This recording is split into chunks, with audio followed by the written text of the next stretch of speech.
Paul George, ibinigay sa coach ang responsibilidad sa masamang shooting ni James Harden. At mga NBA analyst naniniwala na mahirap makalaban ang Lakers sa first round ng playoffs. Yan ang pag-uusapan natin, pero bago yan, paki-like mo naman ng ating video.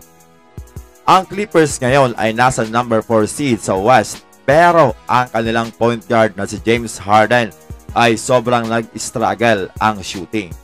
Well, bago ang laban nila ngayon versus Denver Nuggets ay natanong ng media itong si Paul George patungkol dito sa masamang shooting ni James Harden.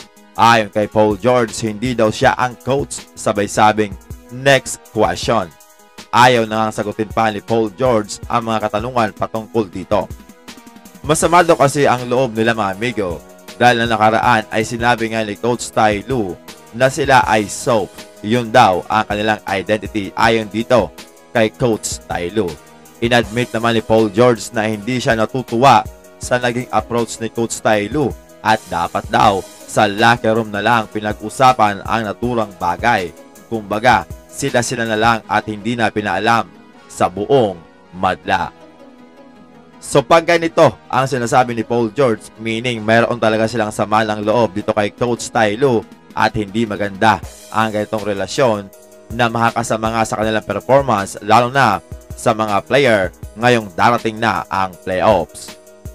Shooting talaga ang pambato ni James Harden, pero ngayon ay mukhang hindi muna siya maaasahan doon dahil sa kanyang pag-struggle.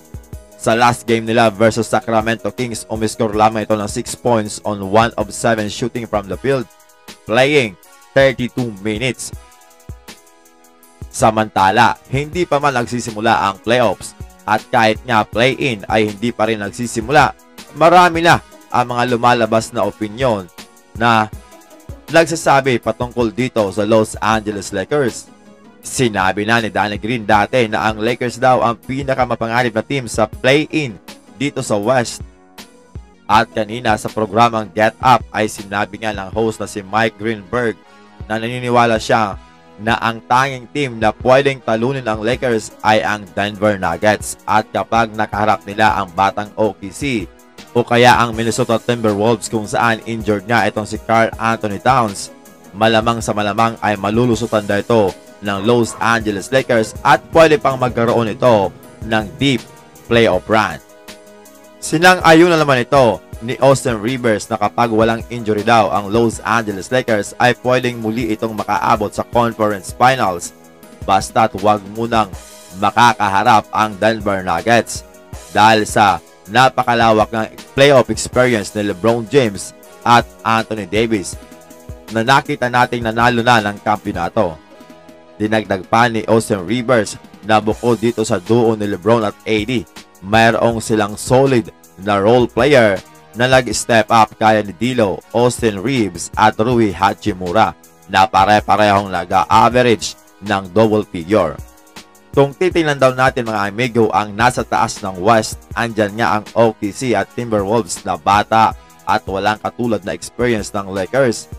Hindi lang daw siya ang naniniwala kundi kahit sino daw ay naniniwala na kaya mag-compete nga ng Lakers sa mga team na ito at kaya nilang talunin ang mga ito. Well, kung napanood mo nga ang sinabi ni LeBron James sa Mind the Game podcast tungkol sa play na mahirap depensahan, may nabanggit siya patungkol dito sa OKC at sinabi niya alam niya kung paano ito dedepensahan.